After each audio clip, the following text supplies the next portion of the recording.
Assalamualaikum warahmatullahi wabarakatuh. Selamat pagi putra-putri semua. Apa kabarnya hari ini? Bertemu kembali dengan Usus dalam pelajaran mentoring. Insya Allah pagi ini kita akan belajar tentang nasihat Imam Syafi'i dalam menuntut ilmu. Di sini nanti dalam menuntut ilmu ada 6 perkara yang harus ada begitu ya putra-putri semua. Yang pertama adalah cerdas, artinya kemampuan untuk menangkap ilmu. Namun di sini bukan berarti IQ kita harus tinggi. Walaupun dalam mencari ilmu, IQ yang tinggi sangat menentukan sekali. Asal akalnya mampu menangkap ilmu, maka berarti sudah memenuhi syarat pertama ini. Berbeda dengan orang gila atau orang yang idiot yang memang akalnya sudah tidak bisa menerima ilmu, maka sulitlah mereka mendapatkan ilmu. Namun perlu diingat bahwa kecerdasan adalah bukan sesuatu yang tidak bisa meningkat. Akal kita adalah laksana pedang. Semakin sering diasah dan dipergunakan, maka pedang akan semakin mengkilat dan tajam. Adapun bila didiamkan, maka akan karatan dan tumpul. Begitu pula akal kita. Semakin sering dibuat untuk berpikir dan mengaji, maka akal kita akan semakin tajam daya tangkapnya.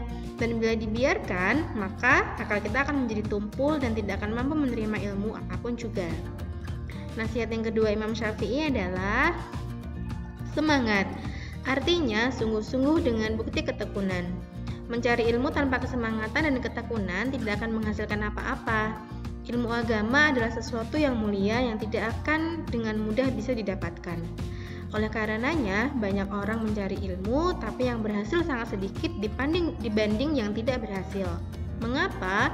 Karena mencari ilmu itu sulit. Apa yang kemarin dihafalkan belum tentu sekarang masih bisa hafal. Padahal, apa yang dihafal kemarin masih berhubungan dengan pelajaran hari ini. Akhirnya, pelajaran hari ini pun berantakan karena hilangnya pelajaran kemarin. Maka tanpa kesemangatan dan ketekunan sangat sulit kita mendapatkan apa yang seharusnya kita dapatkan dalam bertolabul ilmi. Nasihat yang ketiga adalah sabar. Artinya tabah menghadapi cobaan dan ujian dalam mencari ilmu. Orang yang mencari ilmu adalah orang yang mencari jalan lurus menuju penciptanya. Oleh karena itu, syaitan sangat membenci pada mereka. Apa yang dikehendaki syaitan adalah agar tidak ada orang yang mencari ilmu. Tidak ada orang yang akan mengajarkan pada umat bagaimana cara beribadah dan orang yang akan menasihati umat agar tidak tergelincir kemaksiatan. Maka syaitan sangat bernafsu sekali menggoda para pelajar agar gagal dalam pelajarannya. Nasihat Imam Syafi'i yang keempat adalah biaya. Artinya, orang yang mengaji atau menuntut ilmu perlu biaya seperti juga setiap manusia hidup yang memerlukannya. Tapi jangan difahami harus punya uang yang banyak ya anak-anak. Biaya di sini hanya kebutuhan kita makan, minum, sandang, dan papan yang secukupnya, pun tidak harus merupakan bekal materi.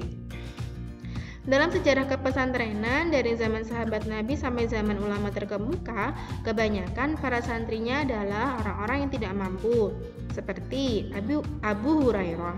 Beliau adalah seorang sahabat Nabi, seorang perawi hadis terbanyak. Beliau juga orang yang sangat fakir. Kemudian Imam Syafi'i sendiri adalah seorang yatim yang papa dan banyak lagi kasus contohnya. Biaya di sini bisa dengan mencari hikmah atau bekerja yang tidak mengganggu belajar.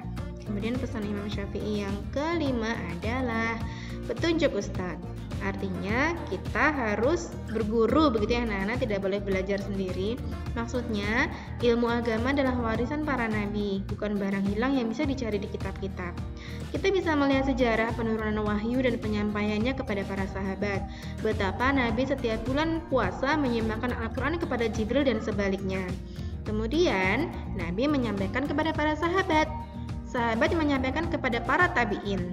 Lalu para tabi'in menyampaikan pada tabi'in dan at-tabi'in, dan seterusnya kepada ulama salaf, lalu ke ulama kholaf, lalu ke ulama mutaqaddimin, lalu ulama mutaakhirin, dan seterusnya sampai pada umat sekarang ini. Jadi ilmu yang kita terima sekarang ini adalah ilmu yang bersambung sampai Nabi dan sampai kepada Allah Subhanahu wa Ta'ala. Jadi sangat jelas sekali bahwa orang yang belajar harus lewat bimbingan seorang guru. Guru yang bisa menunjukkan apa yang dikehendaki oleh sebuah pernyataan dalam sebuah ayat atau hadis atau ibarat kitab salaf, karena tidak semua yang tersurat mencerminkan apa yang tersirat dalam pernyataan. Nah, pesan yang terakhir adalah lama. Artinya, orang belajar perlu waktu yang lama. Lama di sini bukan berarti tanpa target ya anak-anak, sebab orang belajar harus punya target. Tanpa target akan hampa dan malaslah kita belajar. Nah, itu tadi anak-anak pesan Imam Syafi'i, ada 6 ya dalam menuntut ilmu. Jadi dalam kondisi pandemi seperti sekarang ini mungkin kita merasa kesulitan begitu ya, merasa kurang semangat karena tidak bertemu dengan teman-teman, tidak bertemu dengan guru di sekolah. Namun semuanya insya Allah akan bisa dilalui ya anak-anak. Kita bersabar saja, semoga pandemi ini segera berlalu. Kemudian kita bisa kembali di kelas, belajar bersama. Ketemu lagi sama Bu Guru pekan depan ya. Wassalamualaikum warahmatullahi wabarakatuh.